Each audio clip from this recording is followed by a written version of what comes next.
vamos abrir a palavra aqui, mas, por favor, Pai, abra o nosso discernimento, e principalmente, Pai, quando formos confrontados, quando nos encontrarmos na Bíblia como o vilão da mesma, que possamos, Pai, cair aos teus pés e pedir misericórdia e principalmente encontrar a tua graça. Em nome de Jesus, amém. Gênesis capítulo 37. Gênesis 37, verso 23 em diante. O senhor é da minha igreja, lá do Planalto, que eu frequentei por 13 anos. A tia Rose, está bem? Está bem? Não pode vir? Não pode vir? Não? Ok. Diz para ela que eu perdoo ela. Tá bom? Vamos lá. 37, verso 23. Mas que bom que você veio, senhora. Você conta tudo para ela, tá bom? Peraí, nós estamos voltando um pouco na história. O que está acontecendo? Quando José chegou junto deles, eles quem? Eles quem? Os irmãos dele. Quando José chegou junto deles, tiraram-lhe a túnica de grandes cores e lhe lançaram dentro de um poço que não tinha água. Depois foram comer. De repente repararam numa caravana de camelos que se aproximava vindo em sua direção, e eram negociantes ismaelitas que transportavam especiarias, bálsamo e mirra de Gileade para o Egito. Vejam lá, disse quem? Quem que disse? Quem que falou aqui? No verso 26? Judá. E disse aos outros: se vendêssemos José a esses ismaelitas, seria uma boa, porque haveríamos de o matar e ficar com esse peso na consciência? É muito melhor isso do que ficarmos com a responsabilidade da sua morte. Vendo bem as coisas, este continua sendo nosso irmão. E os outros concordaram. Vamos seguir o 28. Não, vocês sabem que venderam ele. Ok. Então venderam José. Nosso herói, até o dia de ontem, ele tinha passado por muitas enrascadas, sim ou não? Mas como ele alinhou sua órbita em um Deus Todo-Poderoso, ele foi vencedor. E quando nós terminamos, José estava no topo do mundo. Tinha saído de uma prisão, de uma escravatura, para finalmente se tornar o governador do Egito. Mas hoje nós não vamos falar sobre José. Quais são os maiores mistérios da humanidade, que a humanidade conhece? Por exemplo, será que o homem pisou na lua mesmo? Sim ou não? Sim ou não? Quem acha que sim? Ok, 92. Quantos acham que não? Quantos acham que mais ou menos? Quantos não sabem? Ok. Bem, quando nós vemos a história, nós temos argumentos prós e contras. Ali a pegada dele, que afundou tão bonita, quando ele deu o primeiro passo, depois quando você vê a nave, que era muito mais pesada, não tem nada em volta. Enfim, mas, por outro lado, hoje em dia, se você aponta um raio de luz, um pulso de luz muito forte para a Lua, a Lua tem um pontinho que tem um espelho gigante lá que foi instalado, e ele reflete de volta para você. Ele foi para a Lua ou não foi? Bem, não sou eu que vou responder. Hoje não. Existe vida extraterrestre? Sim ou não? Se nós acreditamos em Deus, acreditamos que de certo modo sim, mas não desse jeito, certo? Eu fico, quando a gente pensa nesse tipo de coisa, eu fico com o Milor Fernandes, que fala que a prova que existe vida inteligente fora da Terra é de que eles nunca vieram. Bem, e essa aqui é a nova moda, né? A Terra é plana ou a Terra é redonda? Olha, tá aí uma pergunta boa para o século XXI. Tantos avanços, e a gente está ali voltando na pergunta dos nossos amigos lá da medievais. E agora? Tem muitos argumentos, eu preciso de um tênis. Arranja um tênis aí, José. Vai, brother, isso. Meu amigo André Takimoto, ele chegou e falou: brother, Você já parou para pensar de que se a Terra fosse mesmo redonda, nossos tênis seriam assim? Meio curvadinhos? Pense nisso. Não é sério, tá bom? Obrigado, cara. Lava isso aí. Bem, vamos lá. Esse daqui eu já passei. Olha essa notícia que interessante. Terraplanistas garantem que a Austrália não existe e que australianos são robôs. Não tem como para você dizer que a Terra é plana, como um prato, você precisa dizer que a Oceania não existe. E aí eles falaram, todos que estão lá estão em hologramas, na verdade eles estão na América do Sul. E só falta o pesquisador ser australiano, aí o bicho pega. Mas olha que ponto as pessoas chegam para comprovar suas teorias. Opa, pode voltar. Isso, pode ir. Tem igrejas pregando isso, irmãos. Olha aí. A Terra é plana, Deus é criador, juntos e Shalom. Não. Pode passar. Aí, daqui a pouco vai vir a teoria da cabeça plana. Você sabia que nossas cabeças são planas? Pode chegar? Não sei. Mas, quero chamar a atenção para vocês. Volta, por favor. Quero chamar a atenção para vocês para uma outra. Existe uma teoria de que em algum lugar, na parte oculta da Lua, na parte de trás da Lua, a parte que não aparece para a Terra, a NASA tem uma base ali. E naquela base, eles estão preparando exércitos, estão conversando com alienígenas, e etc, e etc. Vocês acham que isso pode ser verdade? Acho que no lado oculto da Lua tem alguma coisa? De que eles estão lá. Tem gente que não crê que eles chegaram nem na parte clara, quanto mais na escura. Quais são os maiores? Engraçado como muitos dos maiores mistérios da humanidade estão sempre muito relacionados ao espaço. Mas a Bíblia, ela nos mostra que nós somos tão infinitos quanto o próprio universo. Nosso wallpaper, nosso papel de parede que nós disponibilizamos para vocês, está baseado em Eclesiastes 3:11, que diz que o Senhor encapsulou a eternidade, o Olam, ou seja, o universo dentro da gente. Ou seja, assim como existem mistérios para fora, existem mistérios dentro da gente. E Jeremias capítulo 17, verso 9, diz que o maior mistério de todos está dentro da gente. Misterioso é o quê? O coração de quem?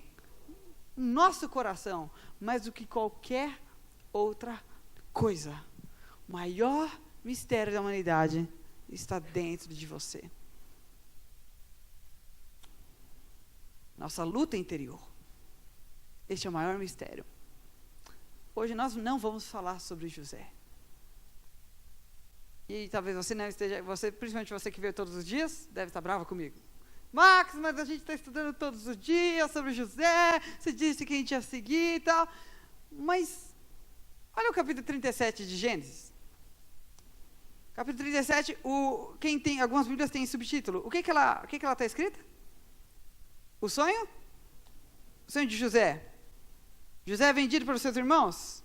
Aí pula para o 39. Acho que tem um slide assim, tem? Passa aí. Tinha um slide, pode passar. Não, volta. Tá tudo certo.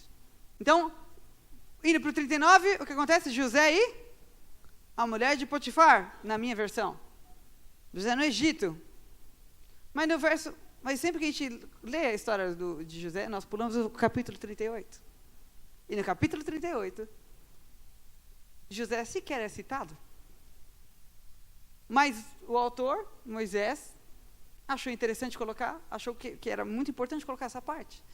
E se Moisés não pulou essa história, quem somos nós para ignorarmos a história deste outro personagem, dessa outra personalidade bíblica? Se a gente vê ali no capítulo 37, a gente vê que uma pessoa deu a ideia para vender José. Quem era esse homem? Judá. Judá era o quarto irmão. Judá era o quarto deles. Judá teve uma ideia boa. Judá disse, ei, A gente quer ele morto, certo? Mas a gente está com medo de matar ele, certo? Estão passando os primos ali, parentes do nosso bisavô, os ismaelitas. Por que a gente não vende para eles? Eles vão levar ele como escravo, ele vai morrer daqui a pouco, o sangue não fica nas nossas mãos e a gente ainda ganha uma grana. Baita ideia. Judá propôs uma ideia diferente. A gente se livra da culpa. E foi justamente o que ele fez. Negócio bom. Lucrou com a morte do menino. E nós vemos que eles realmente consideram como se eles tivessem matado. Quando eles vão para o Egito, eles já falam para Faraó como se José estivesse morto. Então, Judá matou o irmão, sim ou não? Matou. Em intenção, ele matou o irmão. Foi ideia dele. Então, Judá não foi o salvador da pátria. Na providência de Deus, sim. Mas a sua intenção era de salvar José? Era de matar José.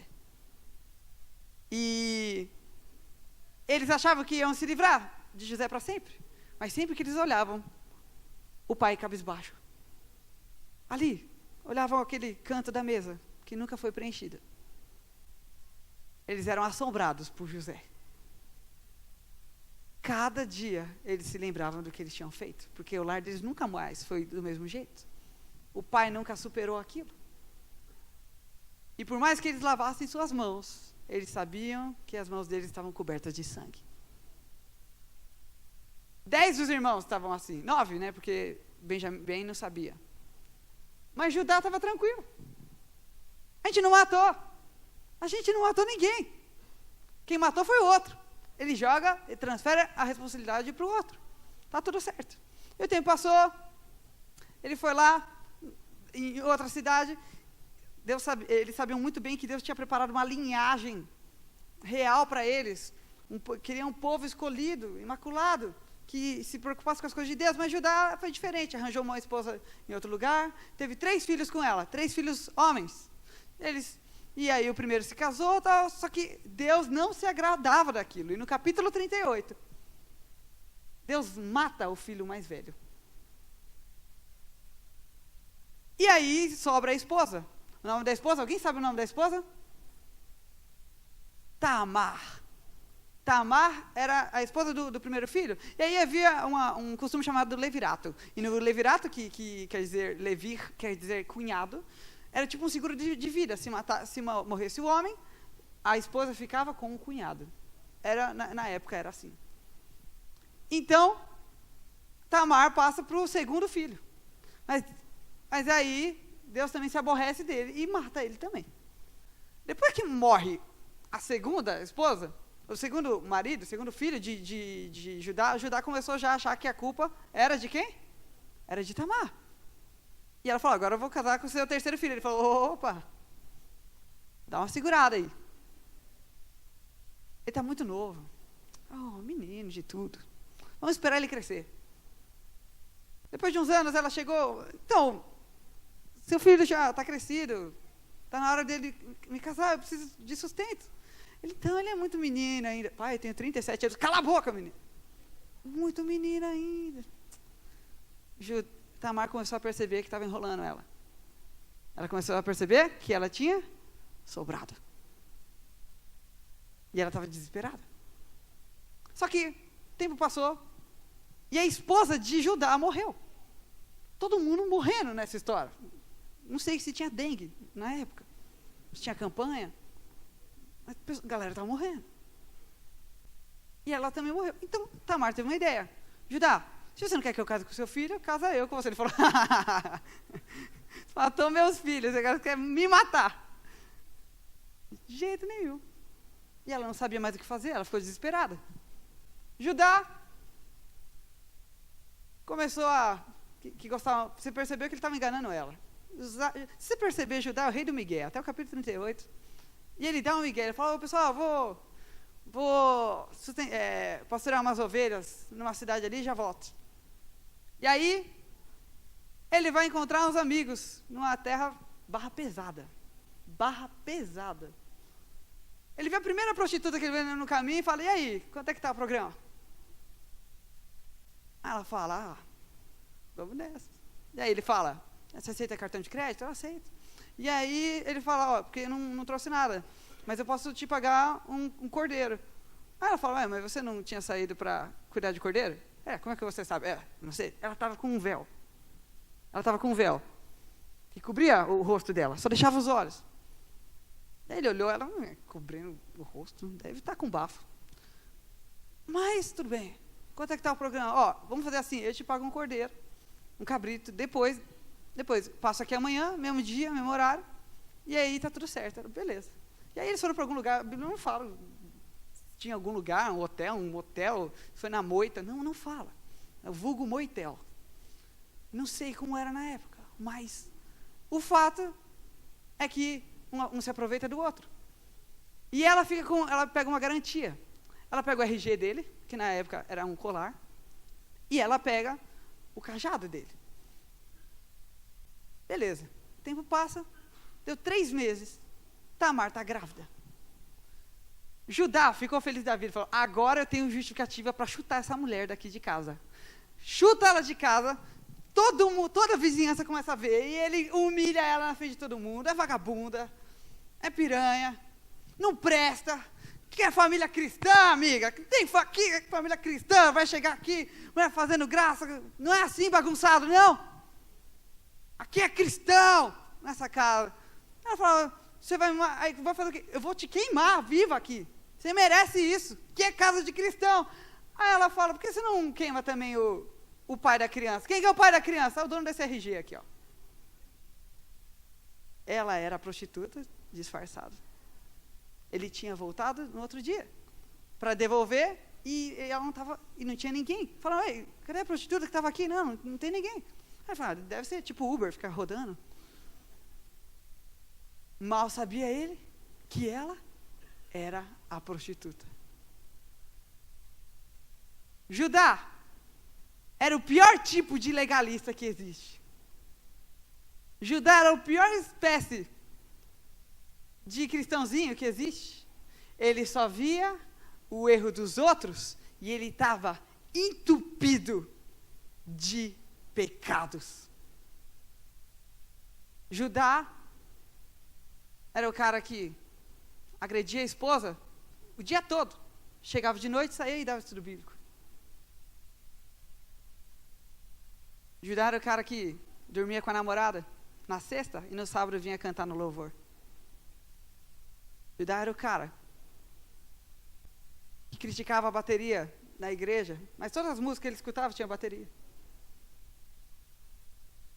Judá era o pior tipo de cristão que existia. Judá ficava muito bravo, ficava muito irado quando via que aceitavam mulheres com roupa curta aqui na igreja. Mas ele recebia todos os dias mulheres sem roupa nenhuma no celular dele. E quando ele foi confrontado pela verdade de quem ele era, na frente de todo mundo, ele quebrou a cara. Judá quebrou a cara. Será que isso precisa acontecer? Será que é o plano de Deus, era o desejo de Deus isso? Não. A palavra de Deus te impulsiona para que você, aquele que encobre a transgressão, jamais prosperará, mas o que confessa e deixa, encontra misericórdia. Mas Judá teve que ser desmascarado. E olha o que ele fala no final, no verso 26 do capítulo 38. Judá admitiu que as coisas eram dele e disse, essa mulher é mais justa do que eu, porque não cumpri a minha promessa. Judá, naquele momento ele não teve o que dizer. E ele se deixou, ele não só se quebrou, ele se deixou quebrar. Ele teve que admitir o canalha que ele era, na frente de todo mundo. E ele assumiu Tamar como esposa. E a sustentou como tinha prometido. é muito bonito. E eu considero um milagre quando alguém admite a sua podridão, o seu lado escuro. Onde está o seu lado escuro quando você entra na igreja? Você deixa ele em casa? A palavra de Deus diz que nosso lado escuro, esses mistérios, estão em cada um de nós. Sabe, passei um ano com meus pais. Já não morava com meus pais há mais de uma década, eu acho. E aí passei um ano com meus pais na Suíça, fazendo um ano em missão. E um dia meu pai a gente tinha dado carona para minha namorada, e na volta meu pai falou assim para mim: sabe, Max, meu pai não chama de Max, meu pai me chama de Stefan, ou de moleque. Sabe, moleque, tá falando com Deus hoje. Tenho descoberto que, sabe, eu não passo de um legalista, cara. Eu virei, falei: ah, é? Meu pai disse: eu sou um legalista, cara. Eu ficava criticando bateria na igreja. E todas as músicas que eu escuto tem bateria. Eu ficava criticando as outras igrejas, achava que a nossa igreja era a única que tinha gente que ia se salvar. E eu percebi, cara, que de gente que guarda o sábado, o inferno vai estar cheio. E que eu tenho que me cuidar. E que as pessoas de qualquer igreja, eles são meus irmãos. E que a gente tem que se unir. E ele falou outras coisas. Cara, eu chorei. Meu pai não viu. Estava escuro. Mas eu chorei. Eu louvei o nome de Deus por aquilo. Sabe por quê? Porque isso é um milagre. Um milagre que eu preciso, que eu não preciso menos do que o meu pai. E é um milagre que todos nós precisamos. Amém? Abra sua Bíblia agora em Gênesis 44, por favor. O livro do Pequeno Príncipe, que nós havíamos estudado ele ontem, ele fala uma frase muito forte. Ele diz que é bem mais fácil julgar a si mesmo do que julgar outras pessoas. Esse é o grande milagre. Julgar a si mesmo é muito mais difícil. E quando você julga um irmão, quando você julga uma pessoa, você tem que se lembrar de que ele faz parte de você. Nós, como humanidade, nós somos um só. Temos que chegar juntos na linha de chegada. No capítulo 44 de Gênesis, pode passar, por favor? Vamos lá. Verso 16. Diz assim: Judá respondeu. Espera, eu preciso contextualizar isso aqui. Desculpa. Muitos anos se passaram. Décadas se passaram. Acontece que os irmãos, as décadas se passaram e a terra deles ficou com muita fome e eles foram para o Egito. No Egito, e eu estou dando um salto muito grande na história, que nós só vamos nos aprofundar nele amanhã, no despressurização, que é o tema de amanhã. Você precisa estar amanhã. Vou recortar cirurgicamente os versos aqui. Mas o que acontece é que eles acabam ficando amigos do governador e, de repente, quando eles estão voltando para casa cheio de mantimentos para eles são acusados de roubo. E Judá mesmo fala: brother, aqui é todo mundo de Deus. Se você achar um aqui que tenha roubado seu smartphone, que na verdade era uma taça, você vê alguém que roubou aqui seu celular, ele pode matar ele e fazer todos nós de escravos. Foram lá no mais novinho, e tiraram ali: olha aqui, você é louco, cara? Você roubou o governador? Ben arregalou o olho, porque Ben não tinha feito nada. Tinham colocado aquilo lá nele, nas coisas dele. Mas o fato é que eles tinham prometido, e ele seria morto, e todo mundo ia virar escravo. E é aí que Judá dá um passo à frente e profere uma das palavras, considerado como uma das palavras mais eloquentes da literatura mundial. Aquele mesmo canalha. E ele fala essas seguintes palavras, que eu vou resumir, porque a outra parte do que ele disse nós vamos ver amanhã. Tá bom? Combinado? Mas olha o que ele diz no verso 16 a 18. Gênesis 44. Judá diz: nós não temos nada para alegar em nossa defesa. Que desculpa nós iríamos dar? Não temos forma de provar nossa inocência. Deus está nos castigando por nossos pecados. Por isso, Senhor, nós vamos voltar aqui para ser seus escravos, tanto aquele em cujo saco foi encontrada a taça, como nós mesmos. E José disse, o governador, no caso, disse, não é preciso. Eles não sabiam que era ele. Ele estava disfarçado. Ele estava muito diferente. Não é preciso. Basta que fique como escravo quem ficou com a taça, seu irmão Benjamim.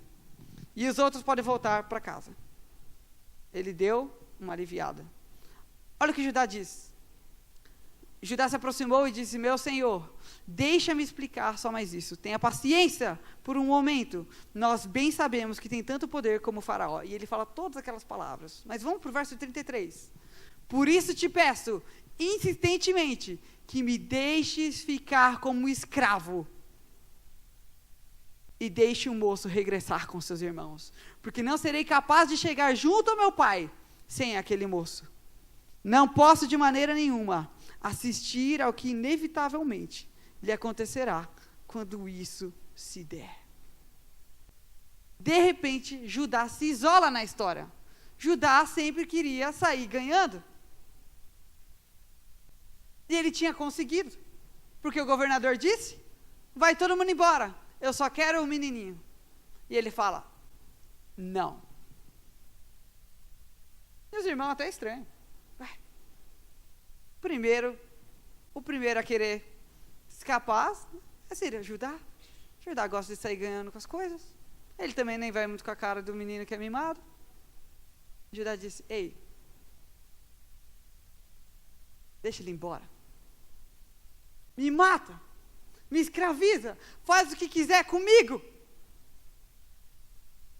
Mas eu não vou, eu prefiro morrer do que viver sem meu irmão e sem meu pai, que vai morrer quando vê que o meu irmão não voltou.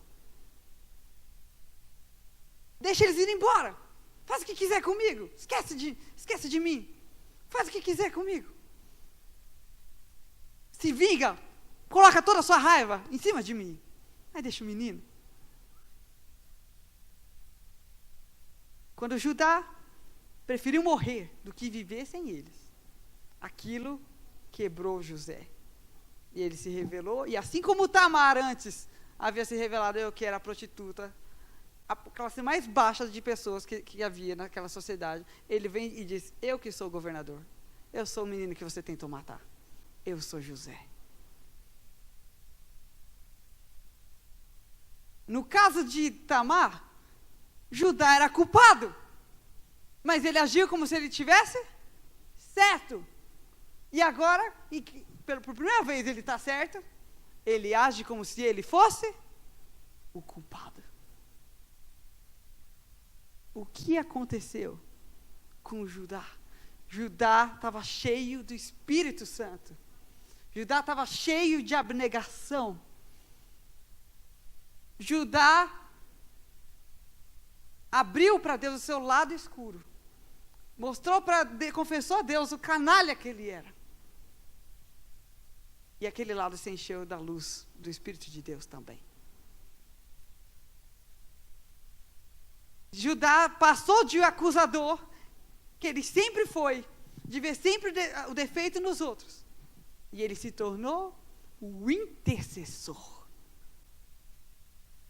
Ele se tornou intercessor daquele pecador, daquele criminoso. O que aconteceu com Judá? O que aconteceu com Judá?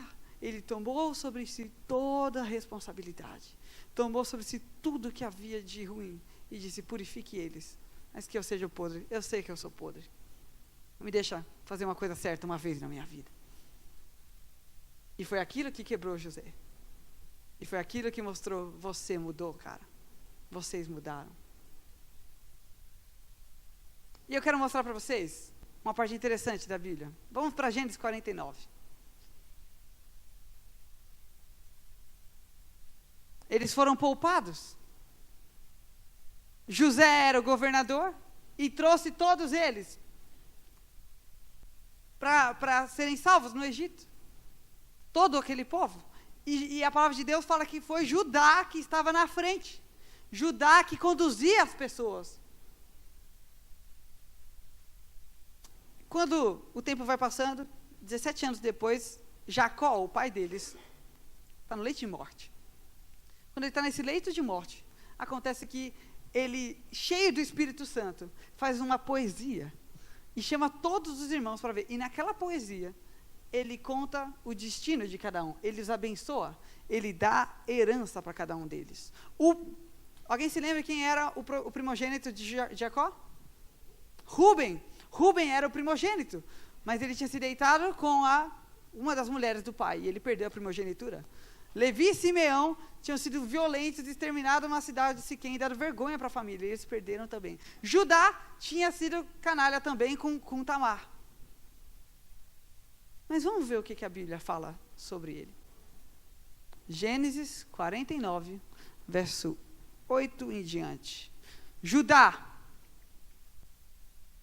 os seus irmãos te louvarão. Presta bem atenção nessa parte. Seus irmãos te louvarão. O nome de Judá quer dizer louvor. A partir de hoje, o seu nome vai começar a fazer sentido, porque você será louvado. A sua mão será sobre o pescoço dos seus inimigos, você vai ser perigoso. Os filhos do teu pai a ti se inclinarão. Peraí, está errado isso aqui. Na profecia diziam que eles iam se inclinar perante quem? O que Judá fez? Judá não era um canalha? Por que aqui ele tá, agora vão se curvar perante ele? José ganhou o dobro dos terrenos de Israel, como que é a verdadeira herança de um primogênito. Mas Judá virou o príncipe, chefe da tribo, do reino deles. José ganhou a maior herança, mas Judá foi o líder. Como assim? Segue. Judá é o quê? Judá é o quê? Jacó faz várias analogias sobre quem cada irmão é. Rúben é como as águas, furiosas. Simeão e seu irmão Levi são como duas espadas. Issacar é como um jumento forte, mais um jumento. Dan é como uma serpente. Benjamim é como um lobo. José é como uma árvore. Mas Judá é um leão. Judá é rei. Judá é como um leãozinho. E vive da sua presa, filho meu. Ele se encurva e deita como um leão cansado. Quem o despertará? A tribo de Judá, os descendentes deles seriam perigosos, seriam temidos como o próprio Deus somente é. O cetro não se arredará de Judá. Judá não tinha perdido um cajado com o seu pecado? Deus devolve para ele, mas ele não devolve um cajado cheio de pecado, ele devolve um cetro de rei. E o que é mais intimidador do que um leão com o cetro de um rei? O cetro não se arredará de Judá, nem o legislador dentre seus pés, até que venha o quê? Siló. O significado de Siló é doador de descanso. Ele está falando, até que venha. Você viu que o leão começou jovem e ele termina idoso. E ele fala, até que venha a pessoa que vai te dar descanso de guerra, até a pessoa que vai nos dar paz, até a pessoa que vai nos trazer salvação, até que venha o Messias. Jesus nasceria da raiz de Judá. Que melhor herança do que essa? Agora a melhor parte, brother. Segura a tua Bíblia aí. Até que venha Siló, até que venha o Messias. E a ele se congregarão. Se congregará o povo? É isso? Os povos. Mas como assim? Não está errado? Não é o povo? Eles não são o povo? Por que está escrito os povos? José herdou o Egito. José herdou Gozém, que foi o lugar onde eles ficaram. Mas Judá herdou o universo. Porque da sua raiz que ia nascer o Salvador de todo o mundo. What? Você vê a história de José? Ele passa a história toda como se fosse uma ovelha. Ele é passivo. Ele é sempre o objeto. Ele nunca é o sujeito. Os comentaristas dizem isso. Ele está sempre sendo levado para algum lugar. Os irmãos dele, não, o pai dele leva ele para os irmãos. Os irmãos dele levam ele para o buraco. Vendem para os ismaelitas, que levam ele para o Egito. Que levam ele para Faraó, que leva ele para a prisão, que leva ele para o Faraó, que leva ele para o trono. José é uma ovelhinha. Pacientemente carrega seu destino. Como nós falamos em outro dia. E Judá? Judá é totalmente o contrário.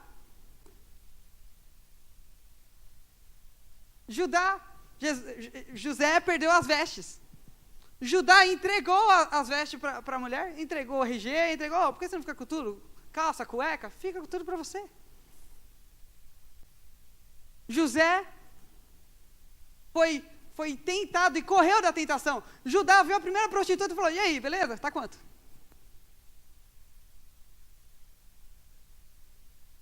Pegou? José era sempre o injustiçado. Judá se enchia e ele não tinha feito nada. Judá se enchia de pompa e ele era o maior canalha. José foi jogado no poço. Judá se jogou no poço da prostituição. Totalmente diferente. E um ponto crucial da história. José foi vendido. Judá vendeu. José foi vendido. Judá vendeu. Você sabe como que é o nome de Judá em grego? Judas. Judas é José. José é o Judas da história. Quem vendeu Jesus? Existe esperança para Judas, como eu e você, que traem Jesus todos os dias por migalhas, por troços. Sempre existiu esperança para Judas, como você e eu. Quando eu vejo a história de José, às vezes eu me desanimo e falo, cara, nunca vou ser como ele. Mas quando eu vejo Judá, eu me encontro e eu vejo, existe salvação para mim também. Para cordeiros e para leões. Para o lado escuro e para o lado claro da lua. Eles se encontram, é um evangelho só. E eu vou falar uma coisa para vocês, talvez a história, o verdadeiro ponto da história de José não está em José. Talvez esteja em Judá, quando a gente quer falar sobre salvação. Porque Deus, através de José, salva os seus leões, seus assassinos. E preserva um desses leões, um desses assassinos. Para que um da sua descendência se tornasse leão da tribo de Judá, se tornasse Jesus. Que embora fosse rei, embora fosse leão, descesse como ovelha e morresse por todos os seus assassinos, você e eu.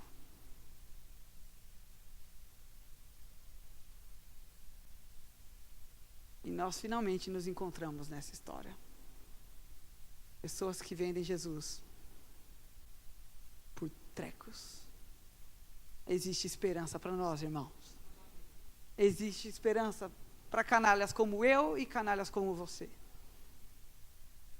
Para todas as outras pessoas, é mistério o que temos dentro de nós. E quando a gente abre a Bíblia em Romanos capítulo 7, nós olhamos para o espelho. Canalhas que querem fazer o bem, mas só conseguem fazer o mal. Tenta fazer o mal e é super fácil. É fácil sair ganhando. Mas quando a gente tem que renunciar, a gente não renuncia. A palavra de Deus está dando esperanças para Judas, como Judá, como você e como eu. Ainda dá tempo de recomeçar. Ainda dá tempo de recomeçar. Vamos para Apocalipse. Apocalipse, capítulo 5, verso 4 a 6.